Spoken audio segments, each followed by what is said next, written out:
சூரியன், பூமி, நிலா இது மூணுக்குமான தொடர்பு தான் இந்த கிரகணங்கள் எல்லாமே. இப்ப சூரியன் இங்க இருக்கு, அண்ட் தென் வந்து பாத்தீங்கன்னா பூமி இங்க இருக்கு, ரைட்டா? சூரியனுக்கும் பூமிக்கும் நடுவுல நிலா வந்துருச்சுன்னு வச்சுக்கோங்களேன், சூரிய கதிர்களை நிலா மறைச்சிரும், கரெக்டா? ஸோ அப்ப பூமியில வாழ்ந்துட்டு இருக்க சம் பர்சன்ஸ்க்கு சூரியன் அந்த மொமெண்ட்ரி டைம் சூரியனை நிலா கம்ப்ளீட்டா மறைச்சிரும். ஸோ அதைத்தான் நம்ம என்னன்னு சொல்லுவோம்னா சூரியனை பாம்பு முழுங்குதுன்னு சொல்லுவோம், கரெக்டா? அதாவது சூரியனை நிலா மறைக்குது, ரைட்டா? ஸோ அந்த நிகழ்வு தான் சூரிய கிரகணம் சொல்லிட்டு சொல்லுவோம்.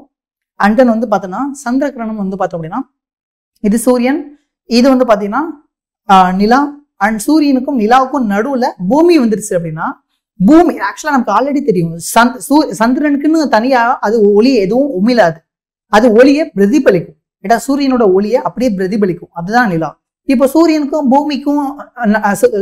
நிலாவுக்கும் நடுவில் பூமி வந்துருச்சுன்னு வச்சுக்கோங்களேன், நிலா மேல படக்கூடிய ஒளி கதிர்களை எது மறைச்சிரும்? பூமி மறைச்சிரும். ஸோ ஆட்டோமேட்டிக்கலி நிலா என்ன ஆயிரும்? டார்க் ஆயிரும், கரெக்டா? அதனால நம்ம நிலாவை பார்க்க முடியாது. ஸோ இந்த நிகழ்வை தான் நம்ம என்னன்னு சொல்லுவோம்னு பார்த்தீங்கன்னா சந்திர கிரகணம்னு சொல்லுவோம். இதை தவிர்த்து ஒளி இலைன்னு சொல்லுவோம். ஒளி இலைன்றது இங்கிலீஷ்ல சொல்றோம் ஆப்டிக்கல் ஃபைபர் கேபிள். நம்ம வந்து இந்த இன்டர்நெட்லாம் யூஸ் பண்றோம்ல, முன்னாடி வந்து ஆப்டிக்கல் ஓஎஃப்சி கேபிள் இருக்கும், அந்த ஓஎஃப்சி கேபிள் தான் முன்னாடிலாம் இன்டர்நெட்லாம் வந்துச்சு, கரெக்டா? ஸோ அந்த இலை தான் ஒளி இலைன்னு சொல்றோம். அந்த ஒளி இலை எந்த அடிப்பில் ஒர்க் ஆகுதுன்னு வந்து பாத்தீங்கன்னா முழு அக எதிரொலிப்பு தத்துவத்தின் அடிப்பில் ஒர்க் ஆகுது. ஸோ முழு அக எதிரொலிப்பு தத்துவம் என்னன்னு பாத்தீங்க அப்படின்னா, இப்போ வந்து இது ஒரு மீடியம், இது ஒரு மீடியம் வச்சுக்கோங்களேன், இது வந்து ஒரு கிளாஸ் மீடியம், இது வந்து ஏர் மீடியம், ரைட்டா? ஸோ இப்போ இது வழியா நான் லைட்டு நான் பாய்ச்சிறேன் அப்படின்னா, ஒரு ஆங்கிள் நான் பாய்ச்சிறேன், அந்த ஆங்கிள் ஐன்னு வச்சுக்கிறோம், ஐயின் ஆங்கிள் பாய்ச்சிறேன் அப்படின்னா எனக்கு அடர்வு அதிகமான மீடியத்துல இருந்து அடர்வு கம்மியான மீடியத்துக்கு லைட்டு பாஸ் ஆகிறப்போ அதோட ஆங்கிள் என்னவாகும்? அதிகமாகும், கரெக்டா? ஸோ அப்போ ஐயோட ஆர் வேல்யூ அதிகமா இருக்கும், கரெக்டா? சப்போஸ் இந்த ஆங்கிள் நான் இன்னும் அதிகப்படுத்துறேன் அப்படின்னா அப்ப என்ன ஆகும்? ஆரோட வேல்யூஸ் ஒரு கட்டத்துல அப்டியூஸ் ஆங்கிளா மாறிடும், which means that light rays இதுக்குள்ளேயே ரிஃப்ளெக்ட் ஆக ஆரம்பிச்சிடும். இதுதான் முழு அக எதிரொலிப்பு அப்படின்னு சொல்லிட்டு சொல்லுவோம், ரைட்டா? ஸோ இந்த முழு அக எதிரொலிப்பு அடிப்படையில நமக்கு வந்து ஒரு கிளாஸ் டியூப்பை மேக் பண்ணி உள்ளுக்குள்ள வந்து லைட்டை மாத்தி இன்டர்னல் ரிஃப்ளெக்ஷன்ஸ் நடந்து அப்படியே ஒரு இடத்துல இருந்து இன்னொரு இடத்துக்கு டிரான்ஸ்ஃபர் ஆச்சு சிக்னல் அப்படின்னா அதுதான் நம்ம ஆப்டிக்கல் ஃபைபர் கம்யூனிகேஷன் அப்படின்னு சொல்லிட்டு சொல்லுவோம். இதை தவிர்த்து மெய் பிம்பம், மாய பிம்பம்னு சொல்லிட்டு நம்ம வந்து லென்சஸை பத்தி பார்க்க போறோம், மிரர்ஸை பத்தி பார்க்க போறோம். அதுக்கு அடிப்படையான சில விஷயங்கள் நம்ம சொல்லிடுவோம். மெய் பிம்பம், மாய பிம்பம் அப்படின்னா திரையில வீழ்த்தப்படக்கூடிய பிம்பங்கள் மெய் பிம்பம்னு சொல்லலாம். ஃபார் எக்ஸாம்பிள் தியேட்டர்ல ப்ரொஜெக்டர் பின்னாடி இருக்கும், அந்த ப்ரொஜெக்டர்ல இருந்து வரக்கூடிய பிம்பங்களை நம்மளால ஸ்கிரீன்ல விழ வைக்க முடியும், கரெக்டா? ஸோ அதான் மெய் பிம்பம். மாய பிம்பம்ன்றது வந்து பாத்தீங்கன்னா ஸ்கிரீன்ல விழ வைக்க முடியாது, அதான் மாய பிம்பம். ஃபார் எக்ஸாம்பிள் வந்து நீங்க கண்ணாடியில உங்க உருவத்தை பாத்தீங்க அப்படின்னா கண்ணாடியில ஒரு உருவம் உங்களை மாதிரியே தெரியும், கரெக்டா? ஸோ அந்த பிம்பத்தை உங்களால எந்த ஒரு ஸ்கிரீன்லயும் வடிக்க முடியாது. ஸோ முன்னாடி ஒரு ஸ்கிரீனை வச்சிங்க அப்படின்னா அந்த ஸ்கிரீன் உங்களை மறைச்சிடும், ரைட்டா? ஸோ அதான் மாய பிம்பம்னு சொல்லுவோம்.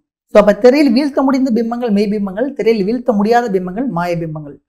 நிறங்கள் எடுத்துக்கிட்டோம் அப்படின்னா ஒளின்றது ஒரு ஆற்றலோட ஒரு வடிவம், ரைட்டா? அது நம்ம கண்ணின் அதை விழித்திரையை தாண்டி வந்து பார்வை ஏற்படுத்துகிறது. இப்போ வந்து பார்த்தோம் அப்படின்னா கண்ணால பார்க்க முடிஞ்ச லைட் எடுத்துக்கிட்டோம் அப்படின்னு வச்சுக்கோங்களேன், நான் முன்னாடி சொன்ன மாதிரி violet, Indica, blue, green, yellow, orange, red இதெல்லாமே வந்து கண்ணால பார்க்க முடிஞ்ச கண்ணூறு ஒளியோட அந்த பட்டைகள்னு சொல்லுவாங்க, ரைட்டா? ஸோ மின்காந்த அலைகள் இதெல்லாமே நம்ம கண்ணால பார்க்க முடிஞ்ச ஒளியோட அந்த அளவுகள் இதெல்லாம், ரைட்டா? ஸோ இன்ஃபேக்ட் வந்து பார்த்தோம் அப்படின்னா நம்ம வெள்ளொலின்னு சொல்லுவோம்ல, சூரியன்ல வரக்கூடிய அந்த வெள்ளொலியில இந்த எல்லா விதமான கலர்ஸும் அடங்கி இருக்கான், ரைட்டா? அதாவது நம்ம இந்த எக்ஸ்பெரிமெண்ட்ஸை ஃபர்ஸ்ட் யார் வந்து பார்த்தோம் அப்படின்னா உங்களுக்கு வந்து சர் ஐசக் நியூட்டன் இந்த எக்ஸ்பெரிமெண்ட்டை பண்ணார். ஸோ முப்பட்டகம் அப்படின்ற என்னன்னு வந்து பார்த்தோம் அப்படின்னா முழுவதும் கண்ணாடியால் ஆன, அதை பிரிசம்னு சொல்லுவோம், முழுவதும் கண்ணாடியால் ஆன ஒரு ஆப்ஜெக்ட் தான் என்னன்னு சொன்னா முப்பட்டகம்னு சொல்லுவோம். ஸோ ஒரு பிரமிடு மாதிரி கிளாஸ்னால ஒரு பிரமிடு மாதிரி ஒரு ஆப்ஜெக்ட் இருந்துச்சு அப்படின்னா அதுதான் நம்ம என்னன்னு சொல்லுவோம்னா முப்பட்டகம் அப்படின்னு சொல்லுவோம், ரைட்டா? இரண்டு சமதள பரப்புகளுக்கு இடையே குறுங்கோணம் கொண்ட முழுவதும் கண்ணாடி மற்றும் பிளாஸ்டிக்கினால் ஆன உருவாக்கப்பட்ட பொருள், அதான் முப்பட்டகம்னு சொல்லுவோம், ரைட்டா? ஸோ நிறங்களின் தொகுப்பு இதுதான் நான் சொன்னேன். பிரைமரி கலர் நம்ம அதாவது ரொம்ப அடிப்படையான கலர்னு வந்து பாத்தீங்கன்னா ரெட்டு, ப்ளூ, கிரீன் அப்படின்னு சொல்லுவாங்க. இந்த இந்த அதாவது சிவப்பு, அப்புறமேட்டு வந்து பச்சை, அப்புறமேட்டு வந்து பார்த்தோம் அப்படின்னா நீல கலர். ஸோ இந்த 3 கலர் தான் வச்சு எல்லா விதமான கலர்ஸும் நம்மளால உருவாக்க முடியும். இதான் அடிப்படையான நிறம்னு சொல்லுவாங்க. அண்ட் தென் எல்லா கலரும் சேர்ந்த கலர் எப்படி இருக்குன்னு பார்த்தீங்கன்னா ஒயிட் கலர்ல இருக்கும். அண்ட் தென் எந்த கலருமே இல்லாத ஒன்று எப்படி இருக்குன்னு பார்த்தீங்கன்னா கருப்பு கலர்ல இருக்கும். அது கருப்புன்றது ஒரு கலர் கிடையாது, ஆப்ஷன்ஸ் ஆஃப் கலர் தான் கருப்பு.